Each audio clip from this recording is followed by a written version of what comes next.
Theater Talk is made possible in part by the CUNY TV Foundation.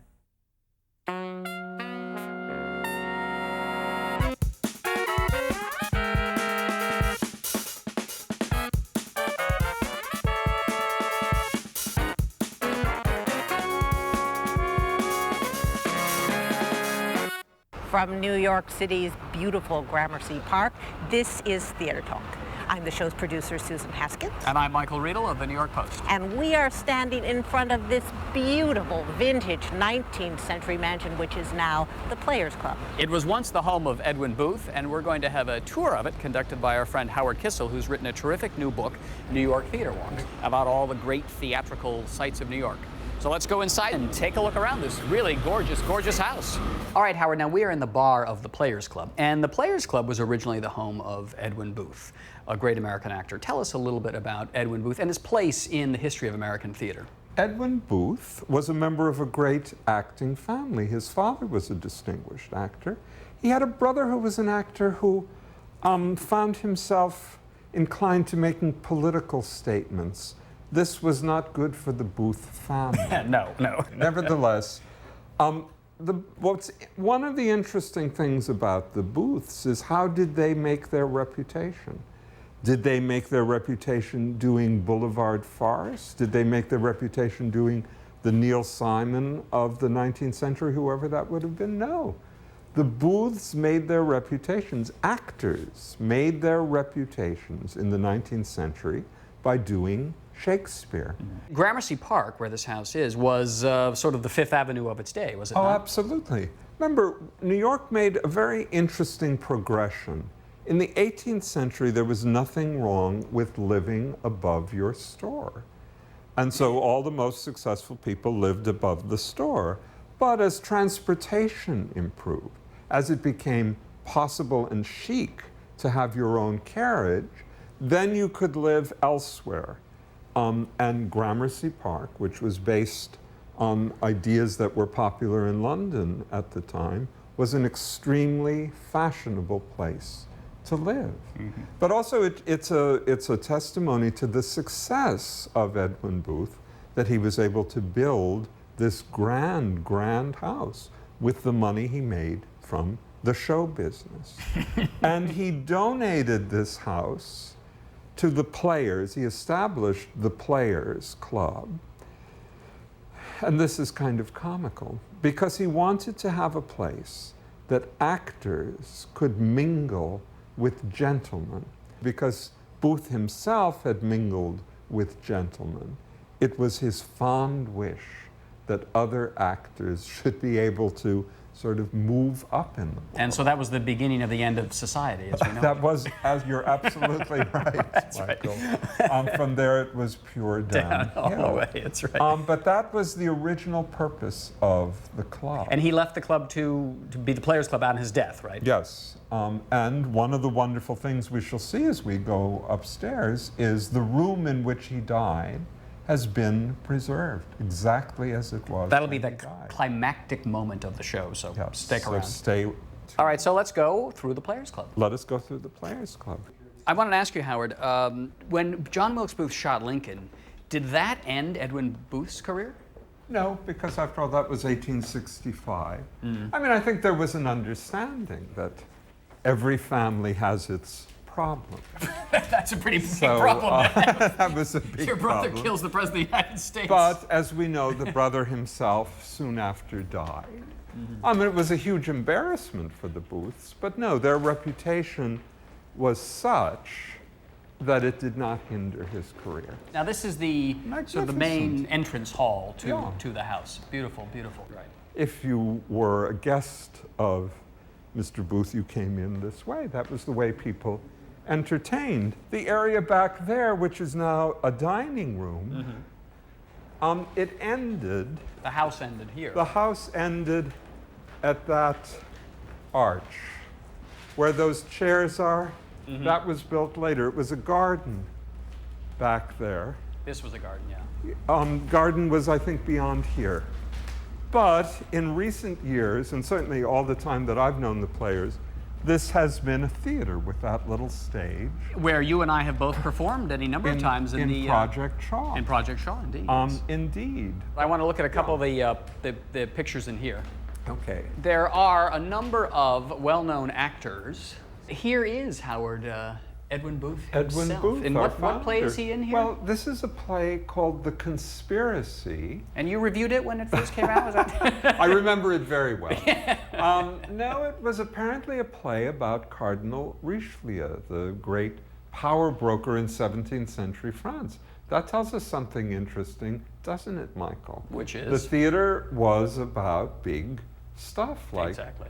The Historical issue of sweep historical, and narrative, yeah. And you can see it in the costume, but that this and that grand gesture with his hand. This is a style of acting, 19th century style of acting, which we don't see anymore. And it was an acting on a big, big level. It was on a big level. We must remember there was no such thing as amplification. The theaters in 19th century New York were enormous.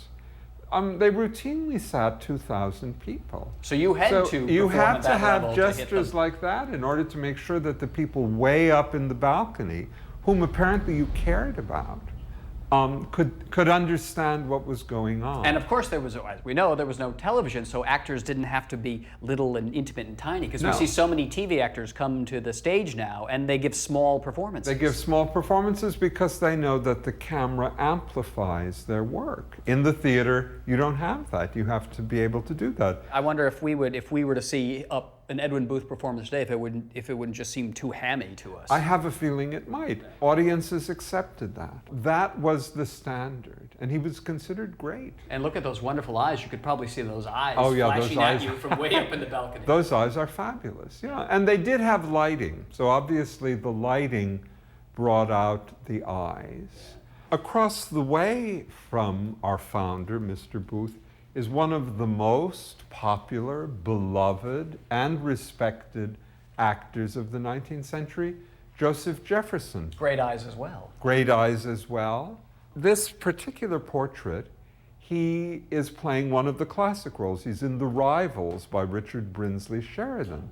But what Joseph Jefferson was most famous for was an adaptation of Rip Van Winkle. Which he did for years For and years and years. and he schlepped his production all the way across the country. And when you think of the state of the roads, he became famous, but it was a very grueling road to fame. In a way, are these actors not the sort of model for the father character in Long Day's Journey into Night? Absolutely, absolutely. I think Eugene O'Neill was always embarrassed by the fact that his father became famous for playing the Count of Monte Cristo. Over and over and over. And there too, I think, he felt that his father could have been a great Shakespearean actor, but his father took the easy way out. And the heir to that tradition today would, I guess, be Carol Channing, who took Hello, Dolly all over the place for years and years. She takes it all over, and therefore she's built a national following. Yeah. Interestingly, and I'm embarrassed to admit this, Michael, Yes. there are far fewer portraits of women. Actually, you know what? I'm wrong. There are a lot of portraits of women on the steps. They're but not here in the main entrance hall. But All not I here in see the are main men. entrance hall. And they're not, there was, after all, the equivalent of these two giants, Minnie Mattern Fisk, Mrs. Fisk. Mrs. Fisk, yeah. Who also schlepped all across the country, like Doing Carol Ibsen. Channing, bringing Ibsen, Shaw, to the provinces. So that's heroic, and we shouldn't ignore that. I don't know that Mrs. Fisk would have been eligible to join, since they only began admitting women about 20 years ago. Right. But she did okay. Let's not worry about Mrs. No. Fisk. Now, over here on the fireplace is a little admonishment that I always read, and it always makes me chuckle when I come to the Players Club. So if you would favor us with a reading of the golden rule of the Players Club.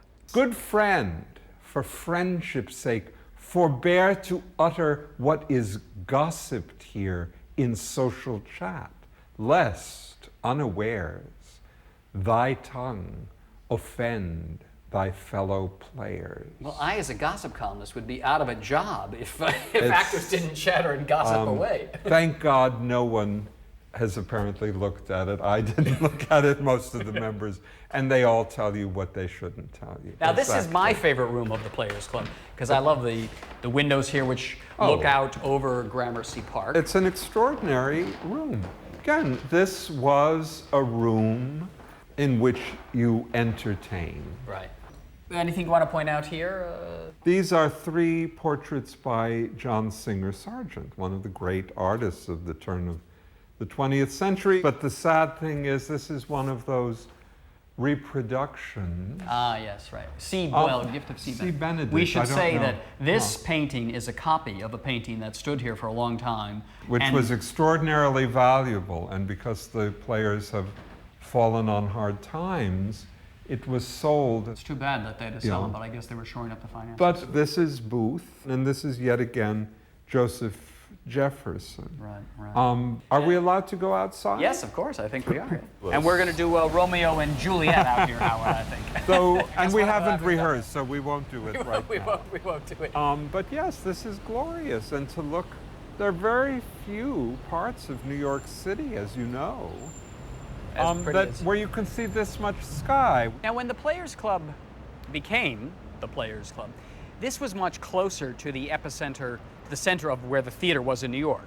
Well, because the theater's now moved up, as we know, to Times Square, and this has kind of been left behind a little bit. Yes, because, well, the theater has been a kind of camp follower. As the city moved up from the Battery, the theater was always not far behind.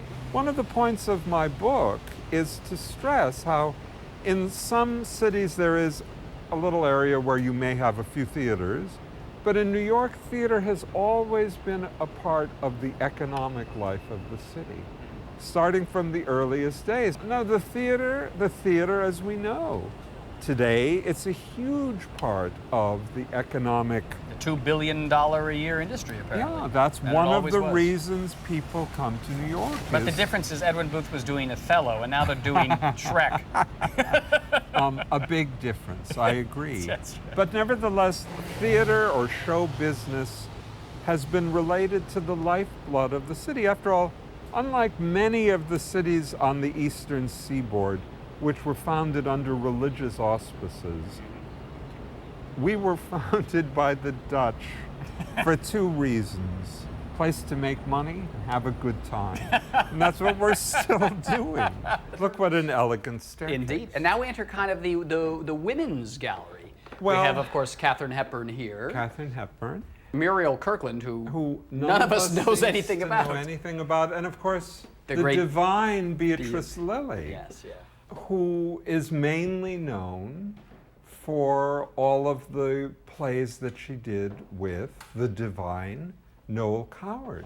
And we've got some more women on the wall. We have, well, over here we have Mrs. Patrick Campbell, who was the original Eliza in Pygmalion. And one of Shaw's favorites. One of Shaw's favorites. We have Rosalind Russell. Another illustrator, James Montgomery Flagg, did Rosalind Russell. This is one of our close friends. She's been on Theater Talk many times. Marion Seld is a great actress. A great actress. Member of the Players for a long, long time. I believe so, and her husband, Garson Kanin, who wrote one of the great comedies of the American theater, Born Yesterday, and was also a very successful director. He certainly, if there is such a thing as a man of the theater, Garson was one. And the same is true of Marion, and among Marion's many achievements is she has taught at Juilliard for many years, so she has brought along many young actors. Mark Twain also had a theatrical career. And Twain was a friend of Edwin Booth's. Yeah, after all, an author was not the most respectable person. If you were like an actor? Like an actor. And now we're going to go into another room that's a particular favorite of mine here at the Players, which is the library.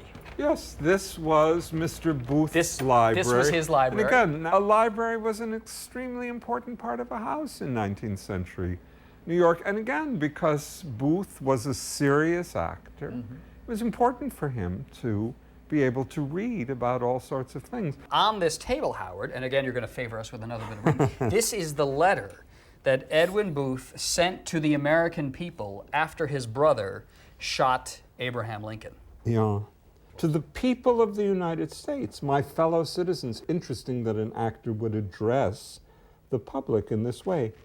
It has pleased God to lay on the door of my afflicted family the lifeblood of our great, good, and martyred president, prostrated to the very earth by this dreadful event.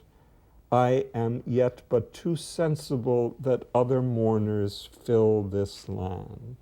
To them, to you, one and all, go forth our deep, unutterable sympathy, our abhorrence and detestation for this most foul and atrocious of crimes. Again, the language is Shakespearean, and he concludes, your afflicted friend, Edwin Booth, New York, April 20th, 1865. And the third flight of stairs on the way to see Edwin Booth's bedroom. Look who's here Look at who's the top here. of the stairs waiting to greet Michael, us. good to see you again. John Martello, who is the head of the Players Club. John, nice to see you. Thank you, nice you to know see you. your I fellow know player, John. Howard Kissel. Nice to see Great you. pleasure, great And- man of Yes. the theater. And you have joined us to take us on sort of the highlight Final of the quest tour in our, of the Players in our Club. pilgrimage. Well, So now we are in the sort of the inner sanctum, if you will, Yeah. of the Players Club. This is Edwin Booth's bedroom, and it is today the way it was the night he died. yes, in June of 1893. 1893. And when he turned the club over to the membership, all he requested in return was that he have a place where he could stay when he was in New York.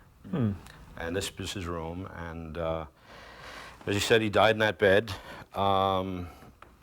That's his day bed next to it, his funeral wreath there. Now in that corner, you notice a photograph and a small portrait. The top photograph is of his brother John Wilkes, and he never spoke his name after the assassination. Really? But he always kept the picture by his bedside. They were devoted to each other. They were. So before the assassination, they were close brothers. Extremely there was close. no estrangement there ever. until Yes, they- and people forget the fact that John Wilkes was a very successful actor in his own right. He was very, very popular in the South and other areas of the country as a matinee idol, and many critics felt he had great promise. But that was dashed. he got the spotlight and Absolutely. And there's a portrait of a woman below. his Yes, brother. that's Booth's second wife. She was an actress, and it wasn't a very long marriage and very unhappy, because she had mental problems and went mad not long after they were married and died in an institution. There's some family portraits of another brother who was a doctor, and his mother and his grandchildren. But the gentleman there, the bald gentleman with the mustache, was a founding member of the club. That's the great Tommaso Salvini, who was considered the great Othello of the late 19th century, an Italian actor, and is an account of a production that he did at the Brooklyn Academy, where he played Othello in Italian, and Booth and the rest of the company did the show in English, and it was a magnificent production. Booth doing Iago? Iago, yes. Oh, And if I'm fascinating. not mistaken, one of Salvini's greatest fans was a man named Konstantin Stanislavski, Absolutely correct. who was constantly touting Salvini That was as his idea of a great actor. the inspiration for Stanislavski's books. Interesting. Yes. Now, whose decision was it when Booth died to leave the room the way it? Well, the way it is? I think it was the club's decision. I mean, he was extremely revered. Yeah. And I mean, as he is today, but even more so because there were people that knew him, And who worked had with seen him, him act. and seen him act, to the point, and you probably know the story very well, that Booth, one of the hallmarks of Booth's career was his playing Hamlet on Broadway for 100 performances. And when John Barrymore in the early 20s was playing Hamlet, as he was starting to approach his 80th, 82nd performance, a delegation from the club actually went to him and said, now, Jack, you know, Mr. Booth only did 100, so you should quit at 99. And of course, Barrymore did 101. And look what happened to him. That's right. No one's touring his house. But that chair and the other one against the wall, those are from his productions of Hamlet. And he smoked about 15 cigars and pipes a day. Let's see, what other artifacts seem of interest? Well, this portrait here is of his first wife. That's the love of his life, Mary Devlin. And she died not long after giving birth to their daughter, Edwina. And I assume this is York. Yes, absolutely. You know the story about this one, right? No. No. Okay, well, first of all, have you talked about Junius Brutus Booth, the father? One of the 2 or 3 popular actors in the first half of the 19th century. And they would travel throughout the country. It's before radio, before TV, and movies, obviously. And they would go out to the West. And they'd play mining towns and cowboy towns. And people knew, even if they were illiterate, they knew the Bible, and they knew a lot of Shakespeare by heart. Yeah. We were talking about that earlier? Well, this is authenticated. Around the 1840s, they had caught up with a horse thief out west. And as they put the noose around his neck, he said, I have one request. Please give my skull to Mr. Booth, meaning Junius Brutus, so I can be in his productions of Hamlet. Oh, that's thrilling. I did not know This that. was Great. used by Junius and handed down to Edwin. And it only left this room once since Booth's death, and that was on the centenary, I guess it would have been 1993, the centenary of Booth's death.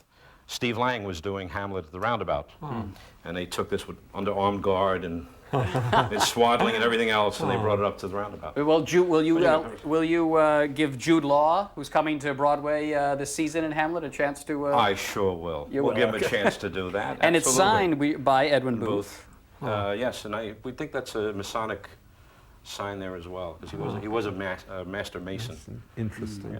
Interesting. Fascinating. Here, Howard, do you want to... Oh, it's thrilling to think that a cowboy wanted to be in Hamlet. Is that amazing? It's a different world. He wanted to play Yorick, but what he really wanted to do was direct. Yeah.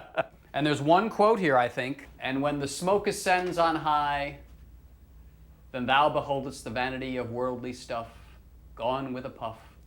Thou think and smoke tobacco. Right. Not Shakespeare. No, you're right.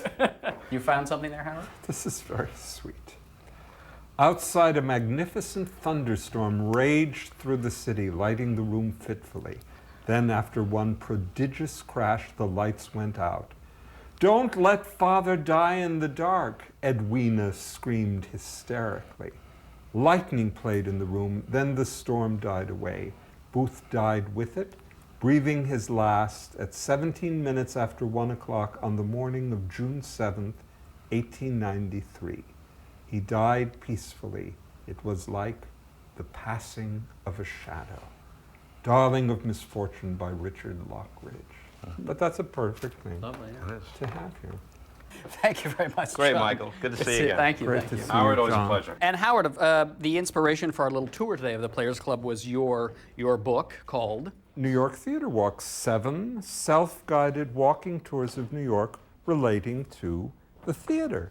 And in fact, there's a chapter at the end called Odds and Ends, in which I discuss the Players Club because it's not close to a lot of places. What I've tried to do in the book is not just write about the theater district, but for example, write about the village, because there's a lot of theater history in the village. There's a lot of theater history on the Lower East Side. and a lot around Union Square. A where lot of around theaters Union were. Square, which is close to the Lower East Side. We do a couple of walks on the Upper West Side because a lot of theater people have lived there. And then, as I say, there are odds and ends. Well, just to finish up on our conversation with Edwin Booth, I mean, he came from a time, everybody now goes to acting school, everybody goes to conservatories and Juilliard, but Edwin Booth, there were no acting schools in his day. In those days, you joined a company. And you learned how to act by You carried watching. a spear, you watched the other people, and by the time it came your turn to play Hamlet, you had already played half the other roles. You knew it by heart. You didn't have to sit up nights memorizing it. But that's how you learned to act, and you did it in front of an audience, not in front of fellow students or a teacher. I think that the whole notion of acting as something, again, one of the bad things about the actor's studio is the notion that there's something that actors do that's so precious is it can't be done in front of an audience. It can only be done in front of other actors. And Edwin Booth was doing it, as we learned, in front of 2,000 people. Exactly. I wonder if you could sort of send us out with a little Shakespeare. I know you dabble in acting from time to time, and we are, after all, in the home of one of the great Shakespearean actors. Well, I hadn't prepared something, but let me recite my favorite sonnet. When to the sessions of sweet silent thought I summon up remembrance of things past, then can I sigh the lack of many a thing I sought, and with old woes new wail my dear time's waste. Let's cut to the chase. But if the while I think on thee, dear friend, all losses are restored, and sorrows end. Thank you, Howard. Thank you, Michael. It's been a pleasure. Thank you. Thank you very much. Our thanks to the Friends of Theatre Talk for their significant contribution to this production. Theatre Talk is made possible in part by the Frederick Loewe Foundation, the Eleanor Naylor Dana Charitable Trust, the Alan S. Gordon Foundation, the CORY and Bob Donnelly Charitable Fund, Carrie J. Fries, the Dorothy STRELSIN Foundation, the New York City Department of Cultural Affairs, and the New York State Council on the Arts, a state agency. Playbill Online is the official website of Theatre Talk and the home of the Playbill Club, providing information and opportunities for theatre lovers.